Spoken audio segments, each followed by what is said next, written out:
So preterm births అంటే ఒక baby నార్మల్గా ఒక 38 to 40 వీక్స్ మధ్యలో పుట్టింది అంటే it's a full term baby, అంటే 38 వారాలు ఆ baby journey.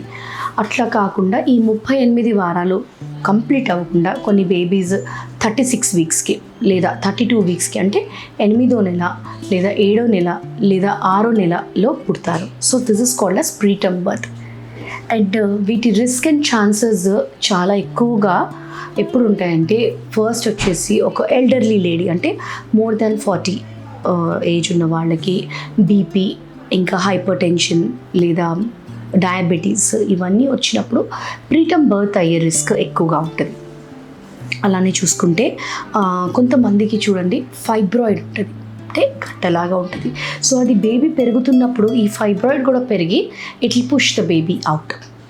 So that can lead to preterm delivery. And అలానే చూసుకుంటే కొంతమందికి గర్భసంచిలో డిఫెక్ట్స్ లాగా ఉంటుంది అనమాట, అంటే యూనికార్నియట్ యూటరస్ ఓ బైకార్నియట్ యూటరస్ ఇలా ఉన్నప్పుడు గర్భసంచి ఉండాల్సిన దానికంటే చిన్నగా ఉంటుంది.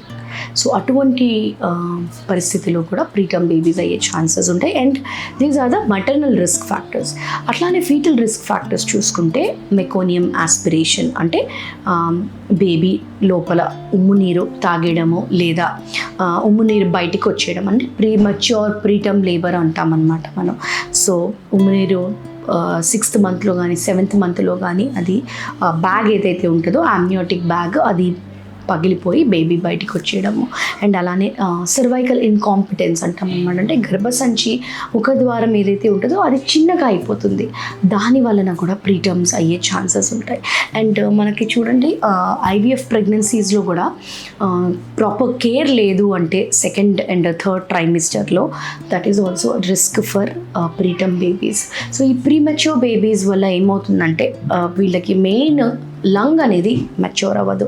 లంగ్ అనేది మెచ్యూర్ అవ్వకపోవడం వలన శ్వాస తీసుకోలేక they have to be in the incubator for months together. And ఆ మంత్స్ టుగెదర్ బిల్స్ ల్యాక్స్లో అవుతాయి. అరౌండ్ 1 monthకి ఒక 5 lakhs 6 lakhs అలా అవుతాయి. Because every day the baby needs to take oxygen, every day బేబీకి ఫ్లూయిడ్స్ పెట్టాలి. Because it can't suckle on its own, అంటే దాని ఓన్ ఇది ఉండదు, ఫామ్ అవ్వదు, కాబట్టి it will have to be in the NICU అనమాట. So all this factors together will lead to stress on the baby, on the family, on the parents especially. So ఈ preterm deliveries, ఈ preterm రిస్క్ని మీరు avoid చేయాలి అంటే ముందే మీ risk factors ఏవైతే ఉంటాయో మీ గైనిక్ దగ్గర చెకప్ చేయించుకోవాలి. ఆర్ మీకు ఆల్రెడీ ఒకసారి ఇట్లాంటి ఎక్స్పీరియన్స్ ఉంది అంటే డెఫినెట్గా మీరు దాన్ని అవాయిడ్ చేయాలి. అండ్ ట్విన్ ప్రెగ్నెన్సీస్లో కూడా ఈ రిస్క్ అయ్యే ఛాన్సెస్ జనరల్గా అయితే 37 వీక్స్కి ఇస్ ఫైన్. బట్ ట్విన్స్లో అంటే మనం డెలివరీ కూడా ఒక 34-35 వీక్స్కి చేసేస్తాం, ఎందుకంటే ట్విన్స్లో లంగ్ కెపాసిటీ అనేది ఫాస్ట్గా ఫామ్ అవుతుంది. కాబట్టి ప్రీటర్మ్ డెలివరీ అనేది మనం నార్మల్గా ఎలెక్టివ్ సిజేరియన్ లాగా కూడా చేస్తాం.